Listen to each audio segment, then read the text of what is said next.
Hello, Malcolm here, and welcome to the latest teaching class in the Thames Valley Church of Christ teaching series on the Gospel of Mark. Today we're in Mark chapter 7, and we're going to be looking at what the headlines in my NIV say, that which defiles. Jesus honors a Syrophoenician woman's faith, and Jesus heals a deaf and mute man. Is there a connection between these three scenes in Mark chapter 7? Well, spoiler alert, there's always a connection. And yes, I think we will see some connections here as we go through this today. So I hope you find this helpful. Let's dive straight in. This first scene in Mark chapter 7, we have the Pharisees, some of the teachers of the law. They've come from Jerusalem, from headquarters, to gather around Jesus. And they see, what do they see? Some of his disciples eating food with hands that were defiled. Doesn't sound good. What does that mean? That they are unwashed. The significance of this? The Pharisees and all the Jews do not eat unless they give their hands a ceremonial washing, holding to the keyword tradition of the elders. When they come from the marketplace, they don't eat unless they wash. They observe many other traditions, washing of cups, pitchers, kettles. Pharisees, teachers of the law, ask Jesus, why are your disciples not keeping to this tradition and eating with defiled hands?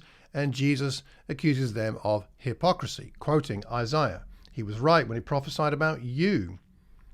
Not that the Pharisees thought that Isaiah was prophesying about them, but Jesus sees it this way. These people honor me with their lips, but their hearts, they're far from me. They worship me in vain. Teachings are taught. They're merely human rules. Letting go, you have let go of the commands of God, holding on to human traditions. And then he goes on to give them a particular example of something called Corban, which I'll explain more in a moment. And then he calls the crowd over and says, listen to this. Nothing outside a person can defile them by going into them. It's what comes out of a person that defiles them. After the crowd have gone, he goes into the house. Disciples ask him about it. They don't understand. He says, are you so dull? Don't you see that nothing that enters a person from the outside can defile them? It doesn't go into their heart, but into their stomach and then out of the body, literally into the toilet.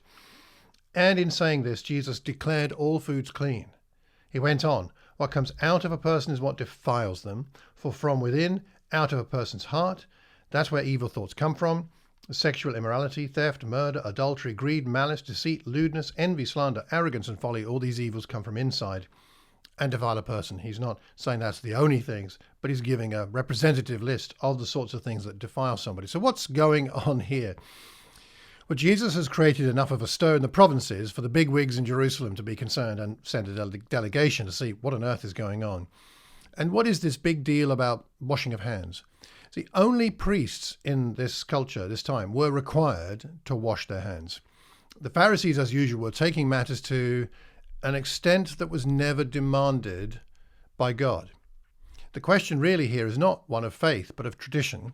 That was, in fact, not part of the law, but what you might call a fence around the law.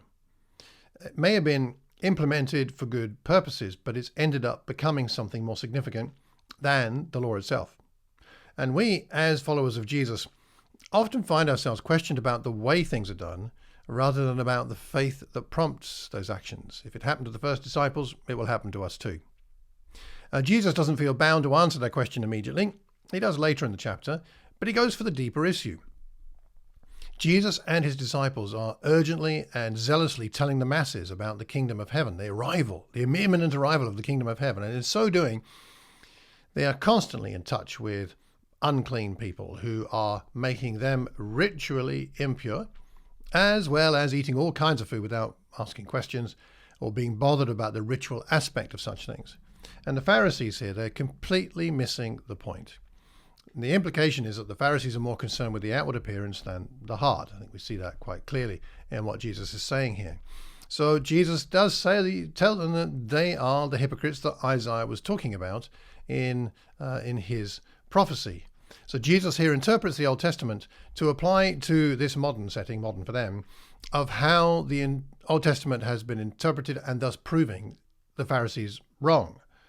He gives an example of Corban to back up what he's saying. He's not attacking the tradition as such, but where it clashes with God's commands. And you might want to look up some background here in Exodus 20, paralleling Deuteronomy 5, and Exodus 21, paralleling Leviticus 20.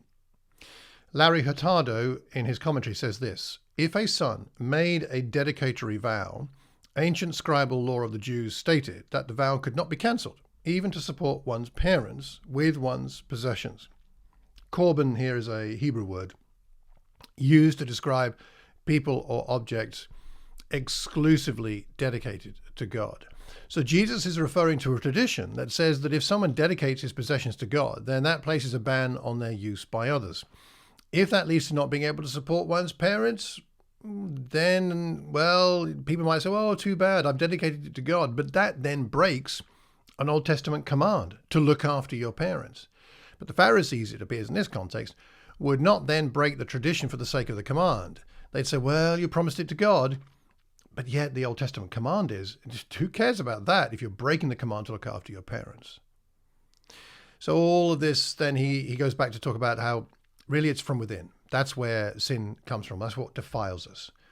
So is Jesus implying that people are pure until sin arises from within? See, the Pharisees had the opposite view. For them, purity was compromised by contact with something external. Now, although in this situation the disciples don't get it, they have to ask him what it all was about, and they get a little bit of a rebuke. Are you so dull? At least they asked the question. Let's give them credit for that. And that's how we learn. Never stop asking questions, even the ones you think are stupid, right?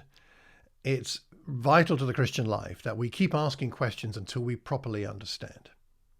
Now, whilst the implication of Jesus' teaching was just what Mark mentions here, that all foods are clean, it is the secondary point that is more significant.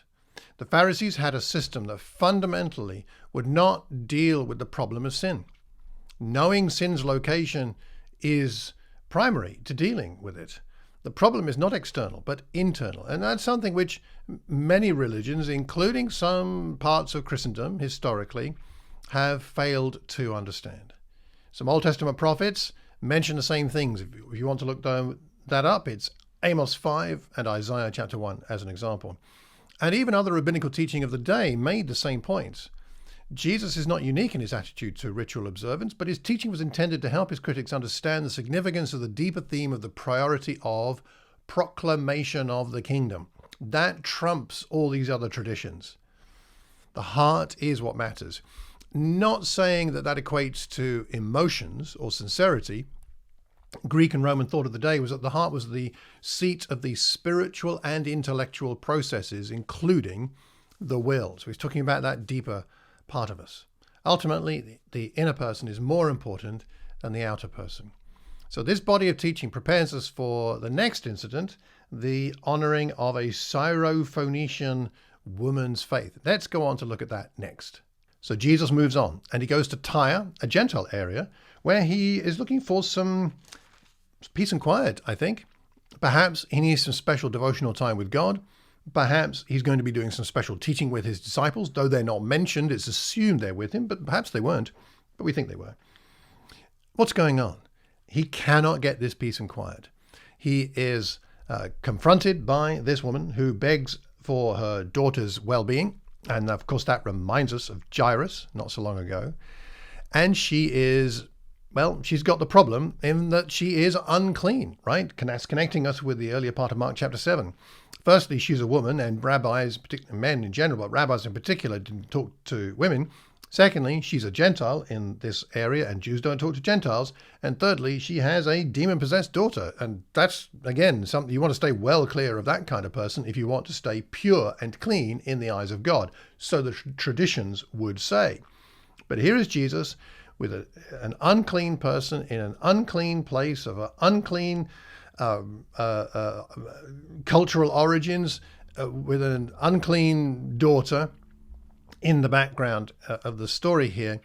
What is going on? We're seeing that Jesus is prioritizing the expansion of and the declaration of and the demonstration of the kingdom above these traditions and the old ways of thinking. Now, the woman has an interesting time with him, doesn't she, where she begs Jesus to help, and he says this rather strange thing: let the children eat all they want. Who's he talking about? Well, Israel, clearly at that point. Let them be filled, let them be filled up, let them be given all that it is that God wants to give them and they need to receive from God. And of course, at this point, it's coming through him. So let me finish my work, I think is what he's saying. It's not right to take the children's bread, toss it to the dogs. Doesn't mean the dogs can't get anything ever. And there's been a lot of pen and ink and typing going on online about what the dogs are and what that means and how disgraceful it might be that he would say this or what he might actually mean by it. And I don't think it's worth that much attention. I think the point is that he's saying, I have a priority and you're not in that priority right now.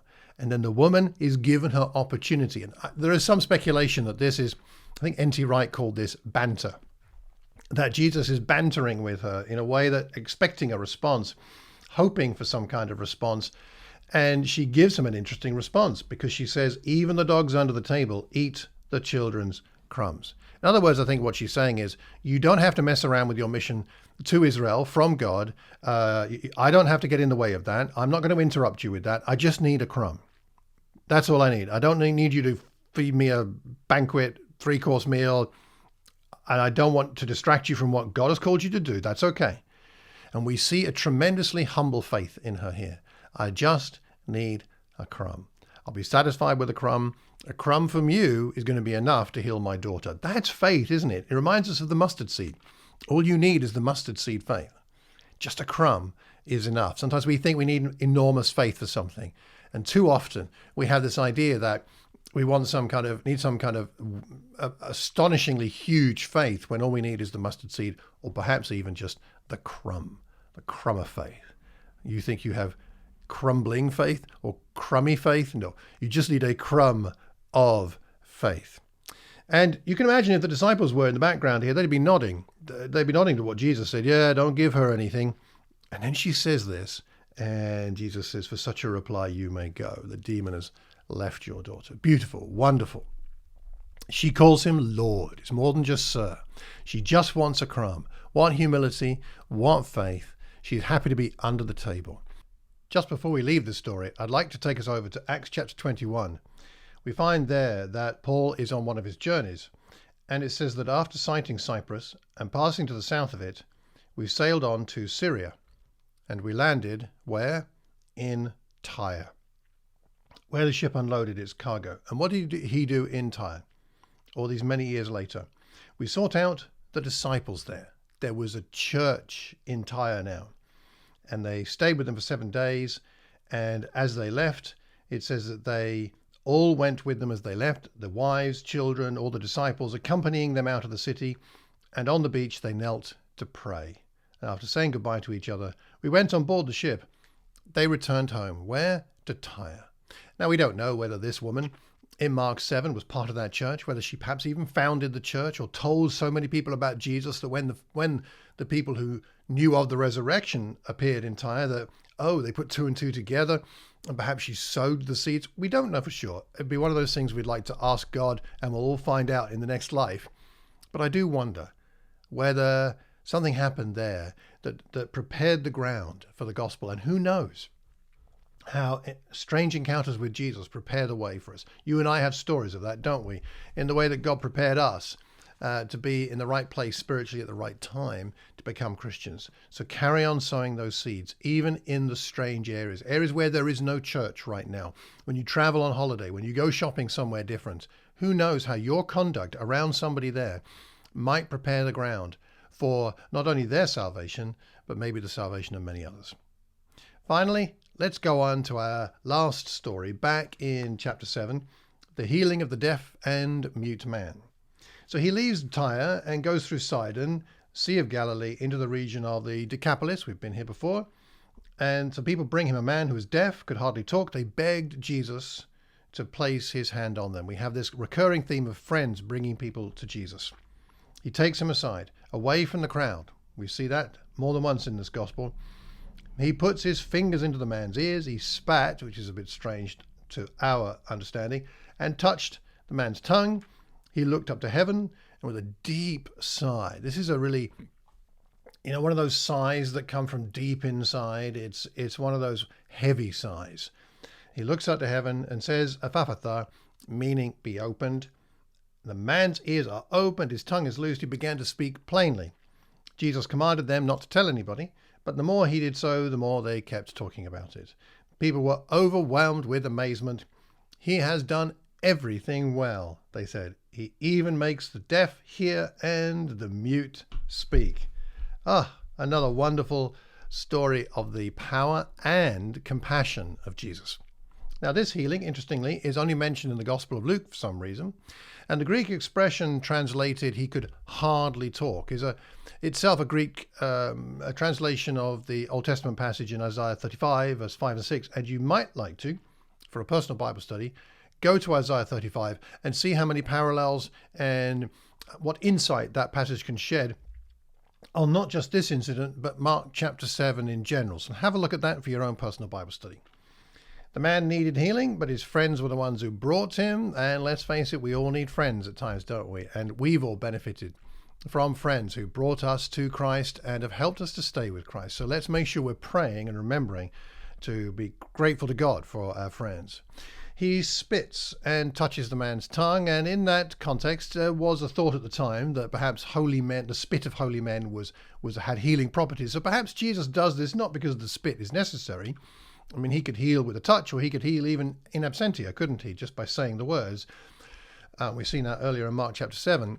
But perhaps what he's saying to the man is, "Trust me, I can do this. I am one of those who has this kind of power. I'm going to look after you." And this deep sigh. So by looking up to heaven, he's saying, this is God's power. It's not just mine. I'm not some magic man. It's God's work here that's going on. And it seems to me there are parallels with Genesis. Because in Genesis chapter 1, verse 31, God sees all that he has made, and it was not just good, right? It was very good.